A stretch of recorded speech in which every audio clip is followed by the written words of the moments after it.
ముందుగా సుమాధురి గారి దగ్గరికి వస్తా. ఏంటి అసలు మెయిన్ మీ డిమాండ్స్ ఏంటి? ప్రభుత్వం అయితే చెప్తుంది మిమ్మల్ని రండి మేము సాల్వ్ చేస్తాం, ఫస్ట్ అయితే పని రండి అంటున్నారు. సో ఎందుకు మీరు గవర్నమెంట్ ని నమ్మట్లేదా? ఏంటి మెయిన్ ఏం చెప్తారు? ఫస్ట్ మేము ఒక ఆర్టిజన్స్ అండి. ఓకే, మా ఆర్టిజన్స్ సమస్యలు ఎలా ఉంటాయంటే ఫస్ట్ మెయిన్ మాకు రెస్పెక్ట్ ఉండదు.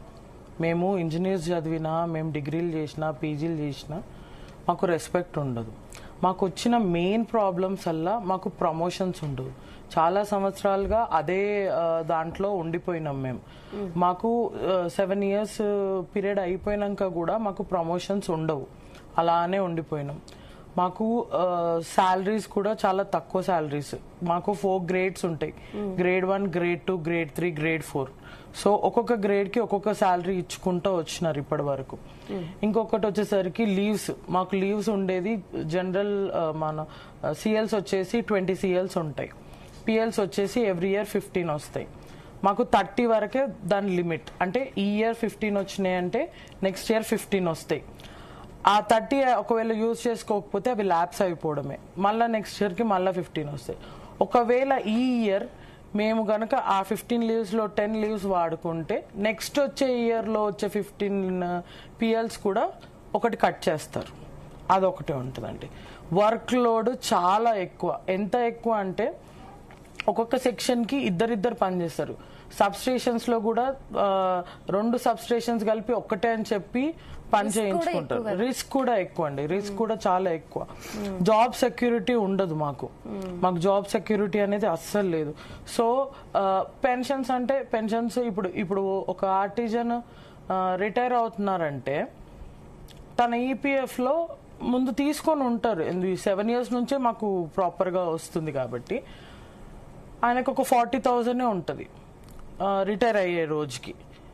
ఆఫీస్ నుంచి ఏదన్నా వాళ్ళు వేసుకొని ఇస్తే ఒక 30,000, అంటే 70,000 తోని తను రిటైర్ అవ్వాలి.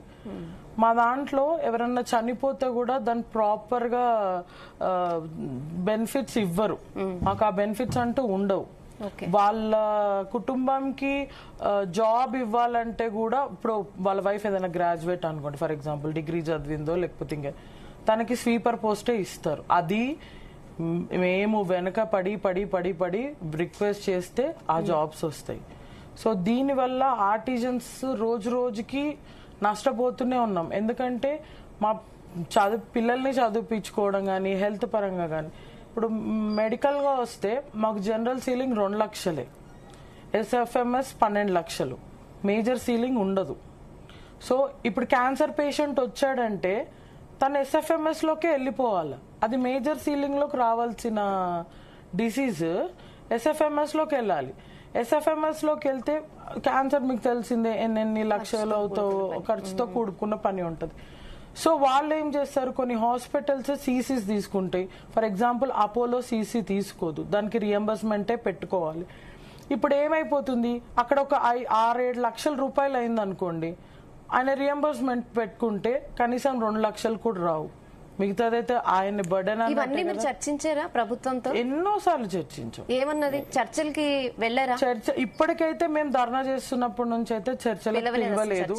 ఈ రోజు వర్కింగ్ కమిషన్ దగ్గరికి వెళ్ళడం జరిగింది. వాళ్ళు ఎందుకంటే మాకు వార్న్ చేశారు. ఏమని అని అంటే, మీరు జాయిన్ చేయకపోతే మీకు టర్మినేట్ చేసేస్తాం, మీకు మెడికల్ ఏదైతే బెనిఫిట్స్ అంటే ఇది క్రెడిట్ కార్డ్స్ అండ్ రియంబర్స్మెంట్స్ ఏవైతే ఉన్నాయో అవన్నీ ఆపేస్తామని చెప్పడం జరిగింది. దానివల్ల మా జేఏసీ వాళ్ళు వెళ్ళి రిక్వెస్ట్ చేయడం జరిగింది, మాట్లాడడం జరిగింది. సో వాళ్ళు కొద్దిగా మమ్మల్ని కన్సిడర్ చేసి ఈ 17th వరకు మాత్రమే టర్మినేషన్స్ కానీ ఈ మెడికల్స్ కానీ చూస్తామని చెప్పి జరిగింది. సుమాధురి గారు చాలా విషయాలు ప్రస్తావించారు. చంద్రారెడ్డి గారు